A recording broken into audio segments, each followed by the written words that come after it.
Bueno,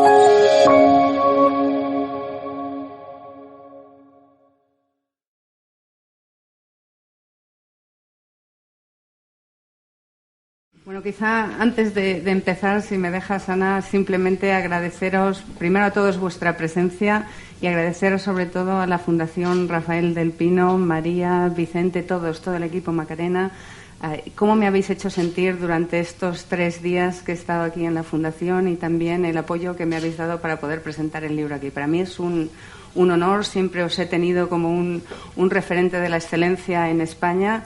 Y si me he sentido como en mi casa durante estos 3 días es porque me habéis tratado como en mi casa o incluso mucho mejor de lo que me tratan en mi casa, ¿no? Gracias también a la editorial Península, a Ramón. Bueno, habéis hecho un trabajo que me lo habéis puesto muy fácil, pero sobre todo contigo, Ramón. Yo no sé si ustedes conocen a este señor. Este señor es de los grandes de las editoriales, no solo de España, sino de Europa y del mundo. Para mí te has convertido en un consejero, en un guía y, bueno, pues creo que la ayuda que me has dado es mucho más que la del libro. Y gracias a todos los que me habéis apoyado por detrás, a los que no se os ve, a Sonia con los medios de comunicación, a María, tan generosa como siempre, tan eficiente, tan profesional. Es una gozada tener gente como tú al lado. Y Ana, porque sé que no puede haber una época más complicada para que una persona como tú le dedique 2 horas a estar aquí conmigo con este libro y la verdad es que te lo agradezco de corazón. La verdad es que es una suerte para mí, porque yo tengo debilidad por Miriam desde hacía muchos años. Intento pegarme a ella, a ver si consigo que se me pegue algo. Y tengo la suerte encima de que me invitan a presentar el libro, así que estoy encantada. Como digo, tengo debilidad, por tanto no tengo que ser objetiva. Voy a hacer el ejercicio subjetivo de recomendar el libro, que realmente, como decía Ramón y la presidenta también, es magnífico. Yo creo que el libro tiene 2 cosas que están muy bien. Haces un diagnóstico frío, al estilo que tú sabes ser fría, que es a medias, pero sobre todo propones cosas y pones tantos ejemplos de algo que a mí me gusta mucho y que tratamos de hacer muchas veces los domingos en La Sexta en El Objetivo, que es compararnos con otros países para ver qué podemos aprender, ¿no? Viniendo ahora, me ha pasado una cosa muy curiosa, no sé si habéis escuchado que el Consejo de Europa, que no es una, digamos, de las instituciones del corazón europeo, pero bueno, de vez en cuando hace informes, ha hecho un informe en el que pide a España transparencia en los asesores. Y claro, Miriam tiene especial fijación en algunos temas y es eso. Y me parece oportuno empezar por esa palabra que es transparencia o rendición de cuentas. Creo que rendición de cuentas no hay una sola palabra en español que lo defina. Sí lo hay en inglés, accountability, y me parece que está bien porque todo el libro respira esa enmienda a la totalidad, ¿no?, de lo que ha leído Ramón, y que es, digamos, la gran asignatura pendiente, que si eso existiera quizá otras cosas habrían desaparecido, ¿no? Sí, para mí ese concepto de rendir cuentas, ¿no?, en el fondo es lo que yo creo que es el liberalismo, ¿no?, el poder que siempre ha estado pues entendido de maneras muy distintas, tanto en distintos países como por parte de aquellos que se definen como liberales y aquellos que son los detractores de los liberales y además a lo largo de la historia. Pero si tú miras la ideología liberal, ¿cuál es el leitmotiv? Pues ese leitmotiv es el controlar el poder, ¿no?, el ponerle límites a ese poder político, al poder económico, ¿no? ¿Y qué significa lo de poner límites? Pues que se tenga que rendir cuentas, ¿no? No puedes rendir cuentas si no tienes unos criterios básicos de transparencia, ¿no? Yo estos días que he estado aquí en España y que veo ahora un acuerdo de gobierno y que no se sabe muy bien cuál es el contenido específico, no general, de un acuerdo de gobierno, ¿no? Pues un ejemplo más de cómo es imposible rendir cuentas si no tienes transparencia, ¿no? Y a mí me parece que cuando hablas de enmienda a la totalidad, que la verdad es que no he querido escribir ha salido un libro crítico, pero no ha sido con la intención de hacerlo crítico, ¿no? Ha sido más con la intención de intentar explicar que a veces cuando tengo discusiones en España, que yo estoy aquí cada 2 por 3 y intentando participar e implicarme, ¿no?, tengo la impresión de que se ven las posibilidades de reforma de una manera pesimista, ¿no? ¿Por dónde vamos a empezar, no? Y ya según estamos, ¿cómo lo vamos a arreglar? ¿El qué país, no?, que es una cosa como muy nuestra, ¿no? Y dices, bueno, pues es que tú vas mirando área por área lo que hay que cambiar y algunas cosas son fáciles, o sea, tampoco es una cosa tan compleja. Es que el abrir los procesos legislativos es abrir una página web, que lo podemos hacer en una semana, una cosa de esas, si tenemos voluntad política, ¿no? Y me parece que hemos normalizado ese no rendir cuentas que muchos otros habitantes de otros países similares al nuestro, no lo han normalizado. ¿Por qué nos tenemos que conformar nosotros con eso? Pero fíjate que yo lo de crítica, que me parece que se queda corto, es decir, que estás crítica en el libro, me parece que es muy positivo porque no te quedas ahí, que a la vez tú dices que eso es algo muy español, ¿no? El de la queja, ¿no? Yo creo que sí que haces el diagnóstico, muy crítico, y luego vas aportando soluciones en base a lo que pasa en otros países, pero haces todo el rato también una reflexión, que no sé si va a gustar en la sala, pero a mí particularmente me ha gustado mucho, y es que lo focalizas mucho en la transición. O sea, muchos de los males, y también de las cosas buenas, pero no estamos hablando de eso, vienen de cómo se formalizó todo esto también en la transición, porque no era el momento. Y como no era el momento, en el año 2019 sigue sin serlo, ¿no? Sí, y para mí el mirar la transición es más para entender por qué estamos donde estamos, ¿no? O sea, cuando tú consideras que somos un país, que esto a lo mejor tampoco gusta, pero la verdad es que nosotros no nos deshicimos del dictador, el dictador se murió y se murió en su cama, ¿no? Y de ahí llega una transición en la que lo que se intenta es hacer las cosas con el máximo consenso posible, ¿no? Aunando y el intentar que haya una serie de poderes fácticos que tienes que encajar, que fue una etapa pues modélica, ¿no?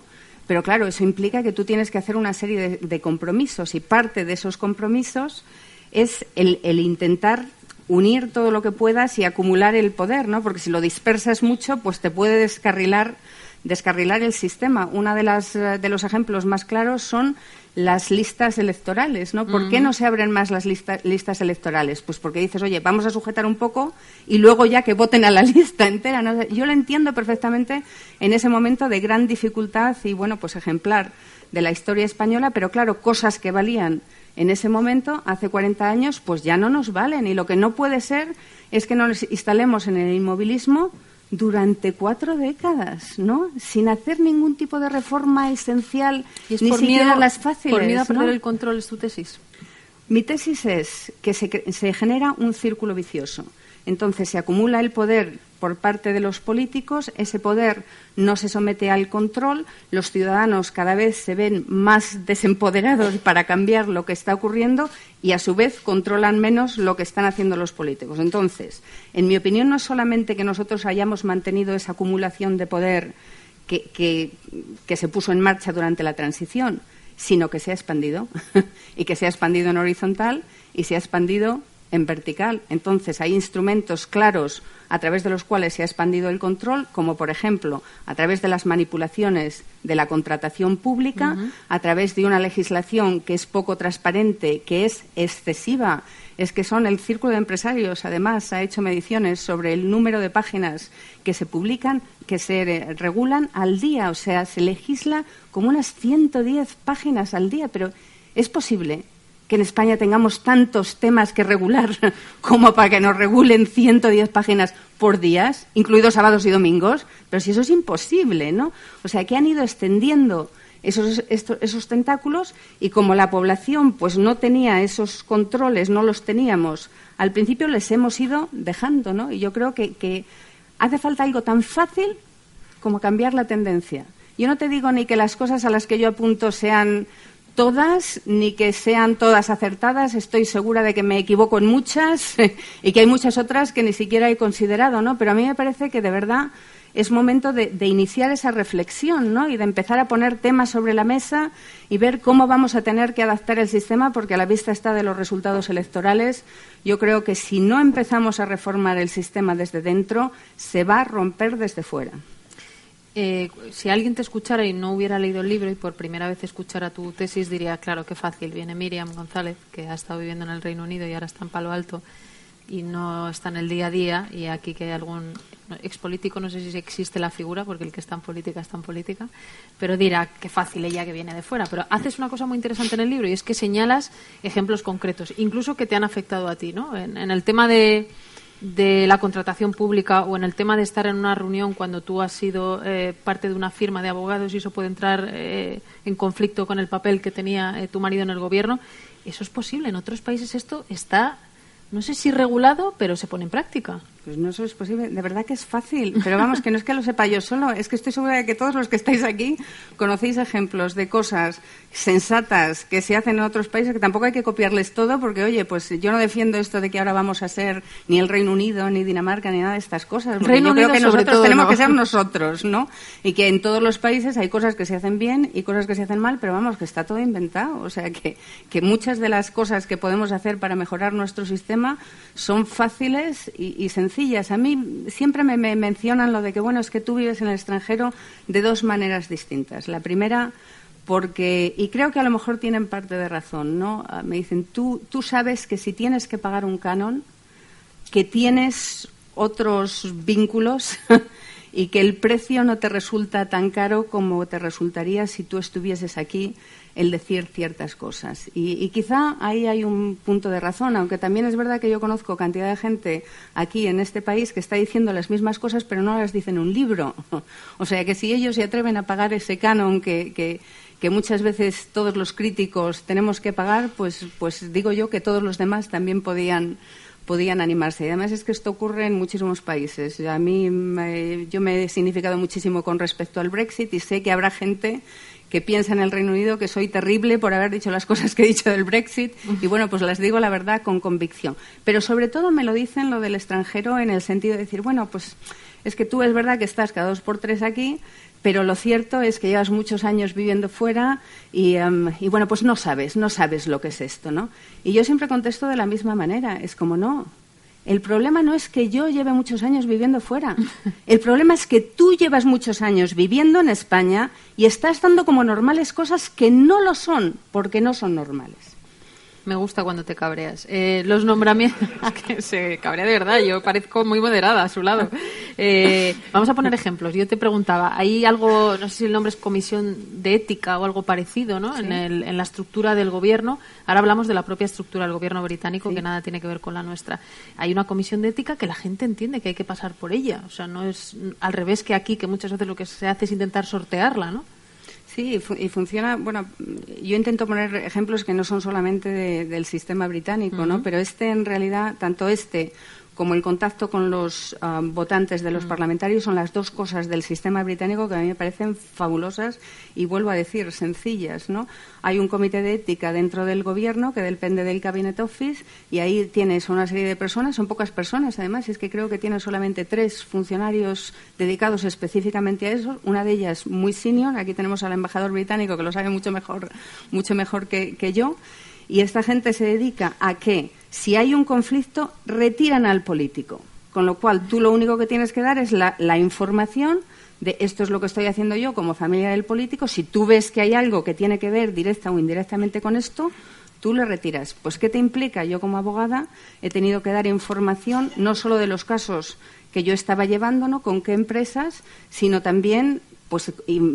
discusiones, yo me sentaba, pues lo típico que hacen los abogados, hay un caso interesante, tengo que hablar con empresa X y te vas a una discusión en un restaurante, una comida de orden menor, pues voy a ver a 3, a ver si podemos lograr un contrato, ¿no? Pues pasas los nombres para que sepan que has estado tú ahí, pues no puede ser que tu marido esté involucrado en nada que tenga que ver directa o indirectamente con eso. Pues es fácil. ¿Que supone un coste? Pues claro que sí. O sea, yo, por ejemplo, me tuve que cargar ese principio tan básico, ¿no?, que es la relación de extrema confidencialidad entre el abogado y el cliente. Y les tuve que contar a todos mis clientes o posibles clientes, oye, espero que no te moleste, pero esta es mi situación. Si quieres venir conmigo, sabes que alguien va a saber que yo estoy trabajando para ti, ¿no? Pero bueno, ellos lo llevan con confidencialidad después en el Cabinet Office y lo hacen fácilmente. Oye, mira qué fácil. ¿Pero de verdad eso no lo podemos hacer en España? ¿No? Es tan difícil, es falta de voluntad política, no puede ser dificultad, ¿no? Sí, tiene más que ver con la voluntad, yo creo que tú apuntas, igual que la distancia, ¿no? Todo el rato hablas de la distancia que hay entre el elector y el elegido, ¿no? Y pones algunos ejemplos, uno tiene que ver con el coche oficial, que a ti te parece algo muy marciano con razón, y el número de asesores, por lo que hemos empezado, ¿no? Entonces es verdad que eso te hace considerarte un ser, me parece que llegas a utilizar la expresión superior, o de una casta superior a la del resto de los humanos, y al fin y al cabo venimos todos del mismo lugar, ¿no?, en la sociedad. Sí, yo pongo esos ejemplos y muchas otras cosas, ¿no? Los grupos de seguridad, de guardaespaldas que se crean, ¿no? Ese boato, esa pleitesía que les rendimos a los políticos en España, ese considerarse que están en la cúspide de la pirámide social, ¿no? En vez de estar ahí al servicio de los ciudadanos, ¿no? Y creo que esos signos del boato, de esos coches, esas casas oficiales, esos grupos enormes de asesores, pues tienen no solo un coste económico, que creo que eso es lo que más hemos discutido, ¿no? durante la crisis, sobre todo, sino que tienen un coste de poder, ¿no? Porque le alejan al político del ciudadano. A mí me parece que esto ocurre también en otros países, en otros muchos no, también tengo que decirlo, pero ocurre en muchos más países, pero suele ocurrir en la primera línea de la política. Y es difícil, la verdad es que en primera línea de la política es muy difícil no distanciarte, porque enseguida, viene a tu alrededor un montón de gente que te rodea completamente, incluso físicamente, ¿no? O sea, tú sales de casa y tienes, yo me acuerdo con Nick, un par de personas constantemente que iba a comprar el pan y ahí venían las dos personas, ¿no? Tú siempre te encuentras que tienes una barrera, ¿no? Con la sociedad. Y fíjate que en nuestro caso ni siquiera nos fuimos a vivir a una residencia oficial, pero me imagino que si estás en una residencia oficial, pues es todavía más, ¿no? Tienes todos esos asesores. ¿Y eso es habitual, lo de la residencia? Porque lo cuentas en el libro, aquí es realmente es un caso único también allí. Bueno, fue un caso único lo de Nick, ¿no? Porque normalmente pues a esos niveles yo creo que en el Reino Unido son 5 los miembros del gobierno que tienen acceso a residencia. Ya no sé muy bien si son 5 o 6, pero algo por el estilo. O sea, desde luego no todos, y sí que está también el speaker que vive en Westminster, que no lo entiendo muy bien porque hay muchos ratones, no viviría yo ahí en Westminster, pero vamos, que son pocos. La verdad es que en el sistema británico son pocos. Pero sí que te separa, y esos asesores que muchas veces decimos desde fuera, pues ¿cómo no tienen más asesores que les dicen las cosas que son obvias para toda la sociedad, ¿no? Pues yo pongo el ejemplo de una persona a la que yo admiro, Tony Blair, ¿no? Pero ¿cómo pudo llegar a lo de la guerra de Irak? Si tenía toda Europa, ¿no? En la calle con manifestaciones, ¿no? Pues aquí hemos tenido un ejemplo a otro nivel muy distinto en estas elecciones, ¿no? Casi toda España sabía lo que le iba a ocurrir a Albert Rivera. Y es como, pero ¿cómo no se da cuenta que si sigue así, pues va a llegar a lo que llegó, ¿no?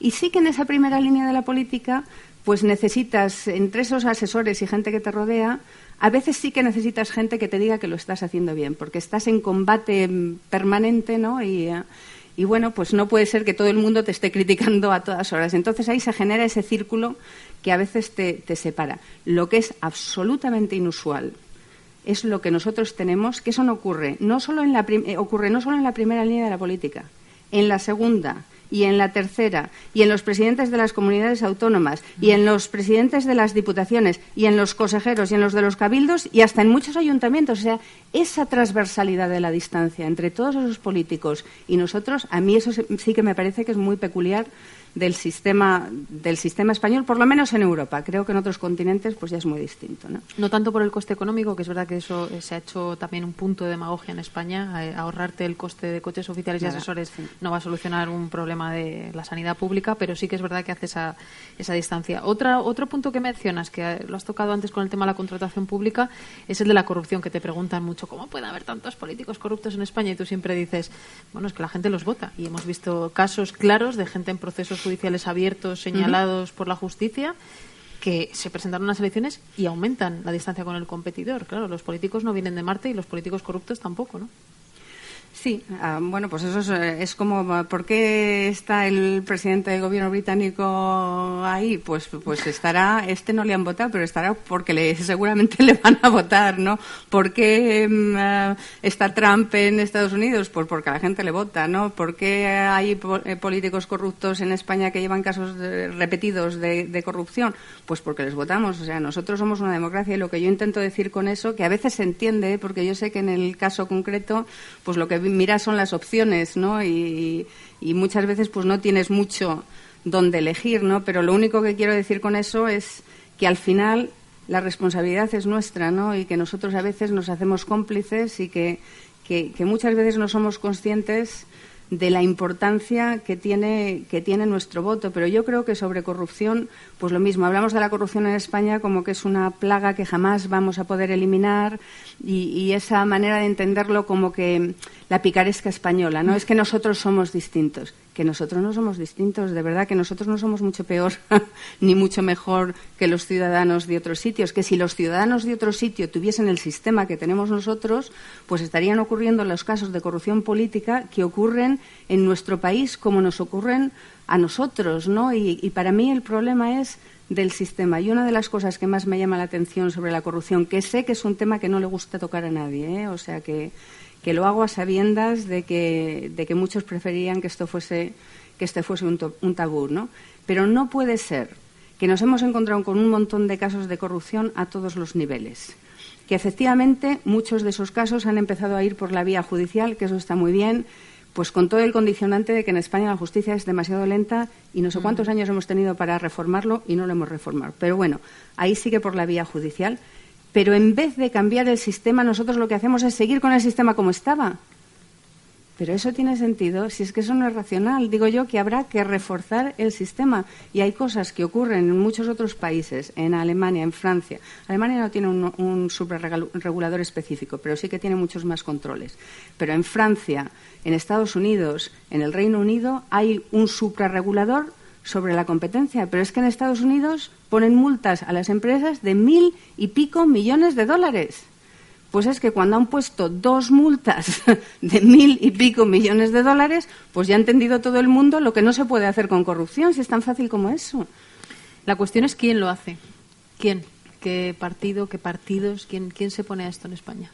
Pues a mí más que los partidos, ¿no? Porque yo sí que creo que ahí sí que se produce cierto estancamiento, ¿no? De que lo ves en las elecciones anteriores, al final están centrados en cosas que no son las prioridades de la sociedad. A mí lo que más me interesa remarcar es que en esa discusión sobre las posibles reformas y sobre lo que necesitamos ir tocando de los distintos pilares, ¿no? de nuestro sistema, es algo que nos tiene que interesar a todos. Y yo creo que hay un montón de ciudadanos que estamos pues más o menos en el ámbito moderado, unos más a la izquierda, otros más a la derecha, unos tendremos una opinión sobre el nivel óptimo del impuesto X o el nivel del gasto Y, ¿no? Pero que más o menos todos nos importa el seguir con el sistema constitucional y el que nuestro país prospere y el que dejemos a la generación siguiente, ahora que se ha puesto tan de moda lo del orgullo patrio, ¿no?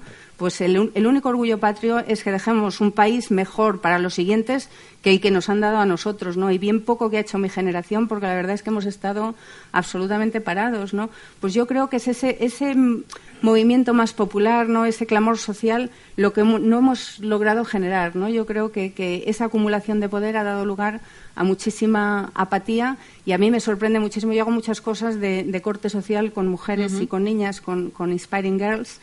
Y bueno, a mí me sorprende la gran distancia que hay entre el ímpetu y las ganas de cooperar y la energía que ponemos los españoles en los proyectos sociales, ¿no? Que siempre se nota, pues si solo estás esperando que te digan cómo, ¿no? Porque enseguida todo el mundo se lanza ahí. Y bueno, nosotros en Inspiring Girls, por ejemplo, España es quien hace más de lejos, ¿no? De hecho, ya hasta coordina en América Latina, porque es que les faltan cosas que hacer, ¿no? Y sin embargo, la apatía que tenemos en cosas tan importantes para todos nosotros como es cómo mantenemos y mejoramos el sistema político, ¿no? De hecho, haces una referencia concreta a que sí hay que reformar la Constitución, que esto, no sé si vas a decir también como ahora, ya sé que no está bien decirlo y que la gente se asusta en España, pero claro, lo que planteas es muy sensato, es decir, es una norma de hace 40 y tantos años, 40 años, que necesita un toque no solo por el tema de Cataluña, como tú bien apuntas, sino pues para el resto de cosas que estamos diciendo, ¿no? Sí, a mí me parece, sé que es un tema muy controvertido, sé que nunca hay buen momento para reformar la Constitución. Sé que muchos de nosotros pensamos, o sea, nos parece en teoría no es mala idea, pero luego miras al Parlamento y dices, ¿qué haces una vez que tú abres esta discusión?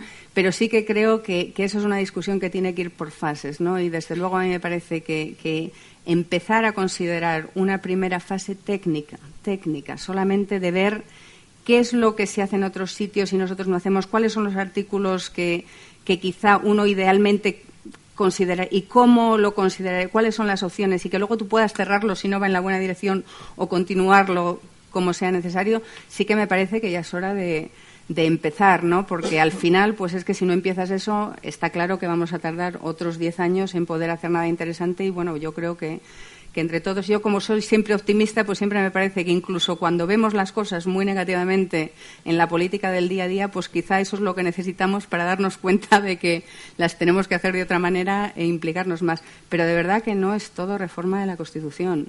Es que para que los parlamentarios españoles vayan a sus circunscripciones a reunirse con los votantes todas las semanas, no hay que reformar la Constitución.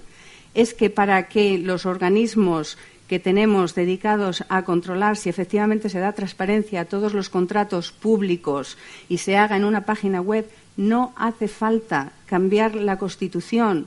Es que para que se ponga una página web donde se puedan hacer consultas legislativas y antes de que nadie vaya a legislar, primero no lo hagan por decreto y después ponga usted su opinión, que las vamos a considerar todas y les vamos a decir por qué hemos tomado estas decisiones, no hay que cambiar la Constitución. O sea, hay cantidad de cosas que no necesitan el abrir nuestra norma más fundamental y ni siquiera esas se están haciendo, ¿no?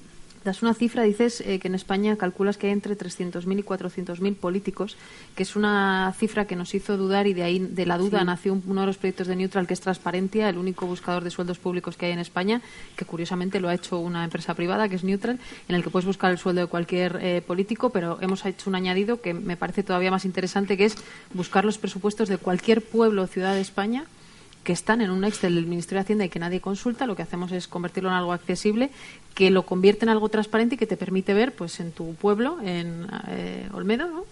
Te permite ver cuánto se gastan en recogida de basuras o en cultura o en toros, si es que te interesan los toros o lo que sea. Pero claro, si eso lo asume la iniciativa privada y no depende de lo público, cosa que ocurre, por cierto, en otros países y no hay ningún problema. ¿Dónde está esa sociedad civil que tú dices tiene que tomar las riendas? Yo no lo veo tanto como que servicios públicos, por ejemplo, se privaticen, ¿no? Y a mí eso me parece una dinámica distinta. A mí lo que me preocupa más es la cantidad. Mira, tú pones el ejemplo de mi pueblo. Pues es que no sé la cantidad, ¿cuántos son? Hay aquí alguno que sois de Olmedo, ¿no? Puede haber nueve personas en el ayuntamiento, 11 concejales, 11. Todos los que son del equipo de gobierno con sueldo. Todos los del equipo de gobierno, sí. En un pueblo como el mío, que decimos que somos 4.000 habitantes, pero no lo somos 3.000 y pico, solamente lo decimos porque nos gusta aparentar más. Pero si es que es increíble que tengamos, es que no es ¿a quién habitual, se lo cuentas, no es habitual que tú en pueblos tengas a toda pequeños. esa gente, ¿no? Y es que empiezas a contar, porque no son solamente ellos, ¿no? Son los que nombran para las empresas públicas, que hay un montón de empresas públicas. Luego es esa otra rama, ¿no?, que son las fundaciones, porque ya, como no entraba por la empresa, pues ahora vamos a poner las fundaciones, ¿no? Después tienes a todos los eventuales interinos que en el fondo son casi políticos también, pero que no se les llama políticos. Y a mí me parece que una de las cosas que llama más la atención es que esa cifra, de los que yo he dicho solamente que se calcula, y he dicho solamente que se calcula porque es una cifra que está puesta en tela de juicio, ¿no? O sea, hay fundaciones que hablan más, van desde el 120.000 hasta el 500.000, más o menos, ¿no? O sea, que yo he intentado encontrar lo que me parecía que era más la cifra común y que se repetía más veces. Pero es increíble que no haya cifras transparentes de todos los políticos que tenemos en España. O sea, que no lo puedas encontrar así fácilmente en una página web, ¿no? Que no te lo diga el poder público, cuánto nos gastamos nosotros en ellos, ¿no? Y no solamente por el coste, sino por saber si tenemos el número óptimo y cómo los tenemos distribuidos, ¿no? ¿Y qué hacen con el dinero público? Dos preguntas más que no sé si luego vas a querer también responder. La prensa y el feminismo. La prensa, pones un ejemplo. Yo, claro, soy muy fan de Paxman y de El Mundo Anglosajón, que siempre lo hemos comentado. Pones un ejemplo de algo que sí se hace en España o algo parecido, y es que los políticos respondan en directo a los ciudadanos, ¿no? Es un formato que hemos hecho estos días en campaña con los políticos que se han querido poner, que no han sido todos. Pero tú cuentas ahí que es muy habitual en el Reino Unido. Yo recuerdo, de hecho, Blair, cuando toma la decisión de ir a la guerra, él va a la MTV remangándose la camisa a responder a jóvenes. En el sofá, le encantaba el sofá, sí, Tony. Pero jóvenes muy cabreados que le echaban en cara la decisión. Allí es muy habitual y aquí cada vez se ha hecho mucha pedagogía, cada vez cuesta más que un político no dé la cara, pero todavía queda un poquito, ¿no? Bueno, yo creo que sí. Además, cada país tiene un poco su tradición, ¿eh? O sea, que tampoco vamos a ser iguales en todo, ¿no? Pero sí que es cierto que sientes una presión mediática que yo creo que no se siente en España. Y yo he visto, pero miles de días, el que de repente ocurre algo y tienes a los reporteros a la puerta de tu casa, y es que es imposible que el político no haga manifestaciones, porque como están ahí, cuando sales, yo me acuerdo a las 6 de la mañana, ¿no? Venían los reporteros. Cada vez que nos levantábamos sabíamos, porque en el Reino Unido te traen la leche a la puerta de casa y es como, no vamos a abrir otra vez, que esto lo hizo Sherry Blair, y estás ahí tú en tu camisón o tal, ¿no? Y ya, te sacan la foto, ¿no? Pues siempre mirabas a ver quiénes están, ¿no? Y ya enseguida todos los niños, oye, que hay gente fuera, cuidado, ¿no? Pues claro, estás cuando te levantas, están cuando vuelves del trabajo, están a todas horas, pues al final pues sale el político y hace declaraciones, ¿no? Eso solo se hace en España, pues unos cuantos lo hacéis, pero sobre todo la prensa del corazón, no lo hace la prensa política, ¿no? O sea que ahí hay una presión que yo creo que al final ellos también responden a la presión que se les pone, ¿no?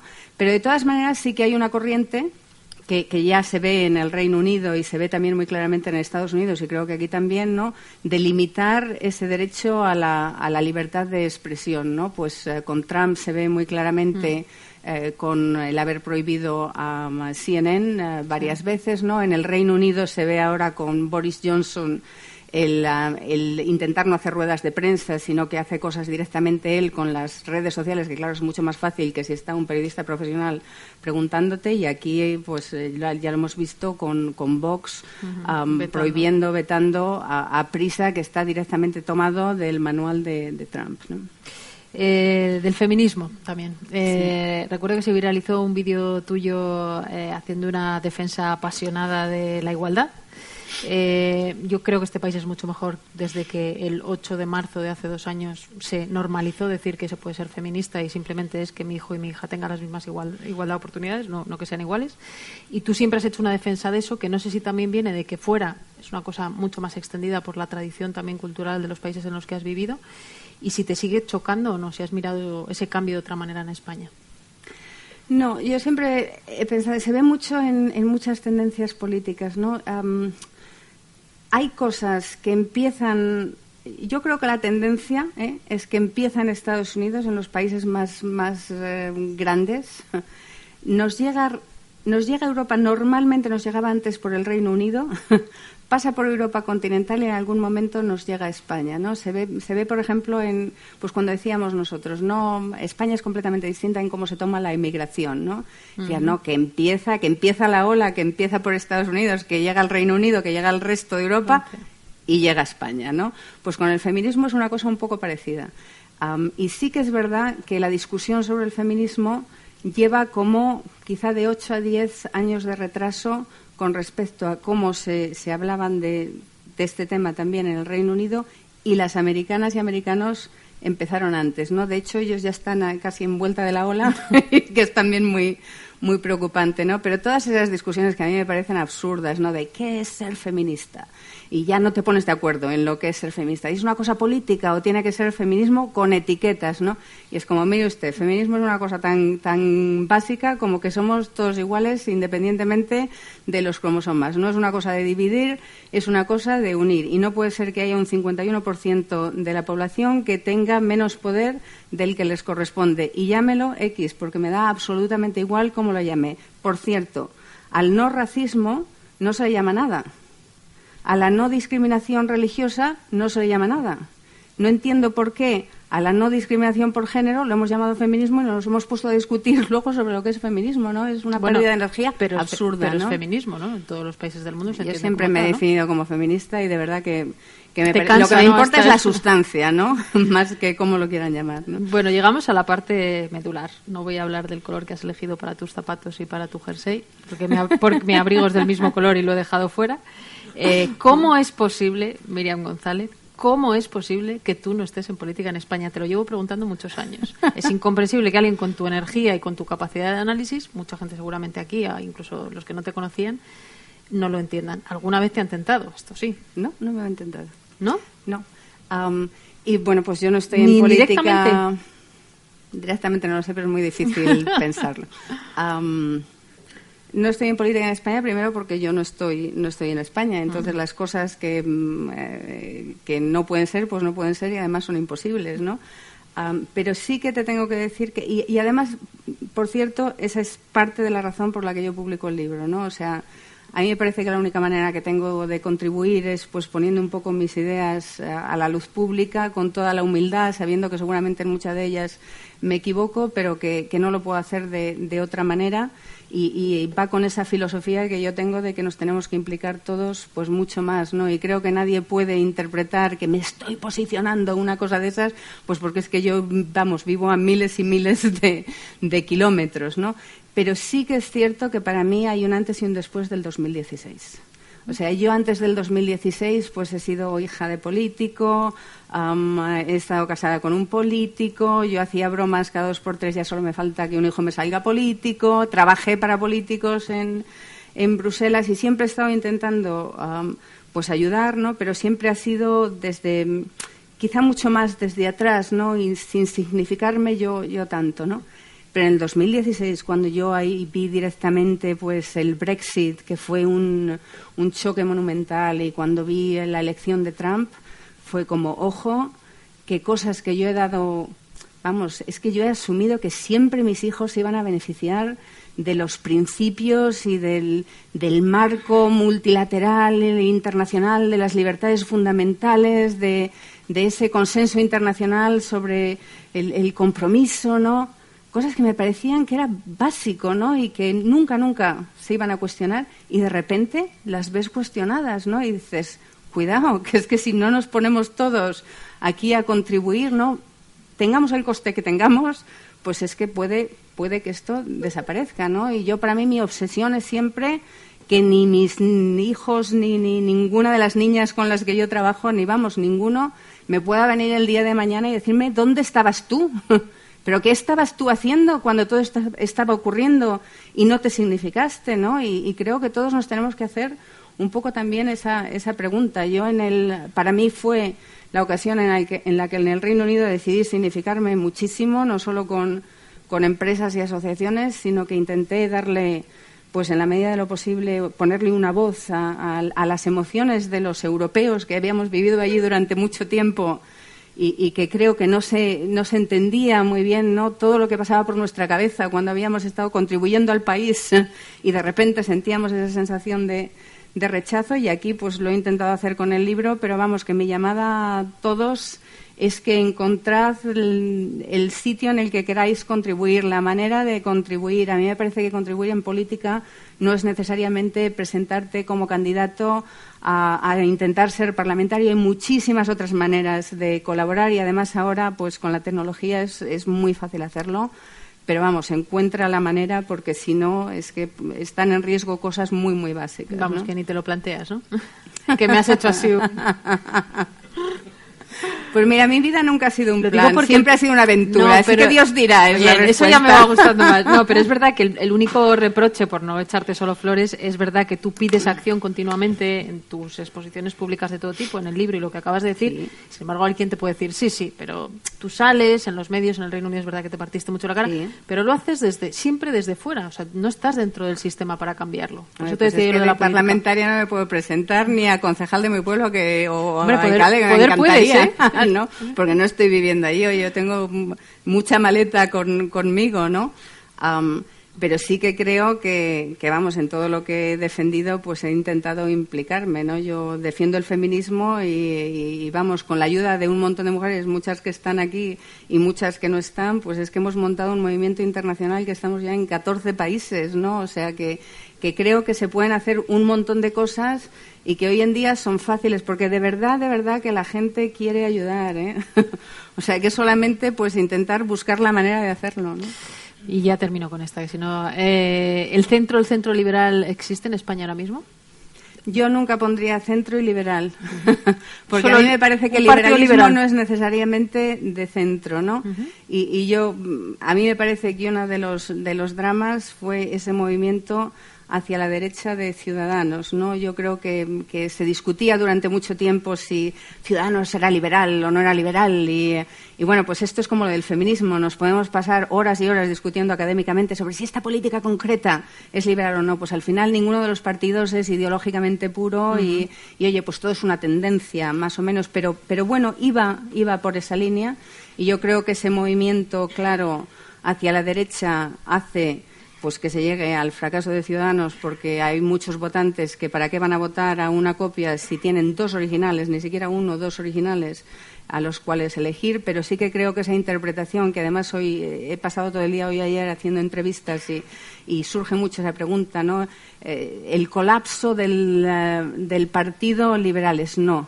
Lo que ha colapsado fue un partido que era liberal y se movió hacia la derecha, que es otra cosa distinta. Si puede sobrevivir o no, eso ya veremos, es una situación muy complicada. Pero en cualquier caso, sobreviviría volviendo a su posición liberal, no en el punto en el que se ha quedado. A mí me parece que España es mejor si tiene una opción liberal, pero además es que me parece que España es mejor si muchos de los que estamos en muchos partidos diversos e incluso sin estar en partidos que compartimos esos valores liberales, que en el fondo es lo que a mí me interesa, pues podemos ver ese espacio de consenso, que no hace falta que estemos siempre con la política tribal, ¿no? Sino que hay cosas que nos unen a todos muchísimo más que las que nos separan con otros. Pues nada, simplemente agradeceros el que hayáis venido. Espero haber humildemente podido contribuir un poquito a generar debate y controversia y sobre todo el que estas discusiones pues no se queden aquí y que sigamos entre todos intentando construir ese espacio común que tenemos todos, y solamente animaros a que participéis en ese debate, que participéis como queráis, que si lo hacéis en listas bien, que si no hacerlo de otra manera, pero la verdad es que este país es nuestro y solo lo vamos a arreglar entre todos. Muchas gracias.